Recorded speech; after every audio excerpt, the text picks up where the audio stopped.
నమస్తే welcome to YoYo TV Telangana బీజేపీలో parliament ఎన్నికల టికెట్ల పంచాయతీ హస్తినకు చేరింది.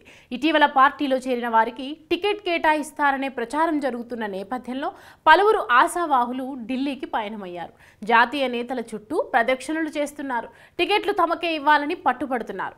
ఇప్పటికే మొదటి జాబితాను బీజేపీ ప్రకటించింది. అందులో 3 స్థానాలు కొత్త వారికి కేటాయించడంతో రచ్చ మొదలైంది. పలువురు సీనియర్లు తీవ్ర అసంతృప్తితో ఉన్నారు. కాగా మాజీ మంత్రి రవీంద్ర నాయక్ బీజేపీ మేడ్చల్ జిల్లా అధ్యక్షుడు పన్నాల హరీష్ రెడ్డి పార్టీకి రాజీనామా చేశారు. ఇంకొందరు అలకబూనారు. ఫస్ట్ లిస్ట్ ప్రకటనతో రాజుకున్న అసంతృప్తి ఇప్పటి వరకు ఇంకా చెల్లారలేదు. తొలి జాబితాలో అలర్ట్ అయిన పలువురు ఆశావాహులు టికెట్లు తమకే ఇవ్వాలని పట్టుబడుతున్నారు. ఇటీవల బీఆర్ఎస్ మాజీ ఎంపీలు సీతారాం నాయక్, నకేష్, మాజీ ఎమ్మెల్యేలు జలగం వెంకట్రావు, శానంపూడి సైదిరెడ్డి కాషాయ తీర్థం పుచ్చుకున్నారు.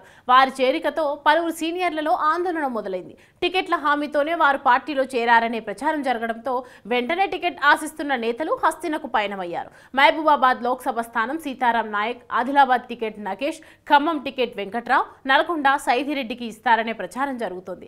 ఈ నేపథ్యంలో పలువురు ఆశావాహులు దీన్ని వ్యతిరేకిస్తున్నారు.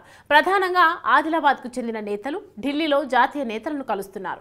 నగేష్కు టికెట్ ఇస్తారనే ప్రచారంపై రాథోడ్ బాపురావు, రమేష్ రాథోడ్ జనార్దన్ తీవ్రంగా వ్యతిరేకిస్తున్నారు. చేరిన వారికి టికెట్లు ఇస్తూ పోతే తమ పరిస్థితి ఏంటని జాతీయ సంస్థాగత ప్రధాన కార్యదర్శి బిఎల్ సంతోష్కు తమ గోడును వెళ్లబోసుకుంటున్నట్టు తెలిసింది. నగేష్ అభ్యర్థిత్వంపై పునరాలోచించాలని కోరినట్లు సమాచారం. నగేష్కు గెలిచే అవకాశాలు లేవని, ఇతరులెవరికైనా ఇస్తే భారీ మెజారిటీతో బీజేపీ గెలుస్తుందని వివరించినట్లు తెలుస్తోంది. కాగా దీనిపై అధిష్టానంతో చర్చిస్తానని సంతోష్ వారికి భరోసా ఇచ్చినట్లు కూడా తెలిసింది.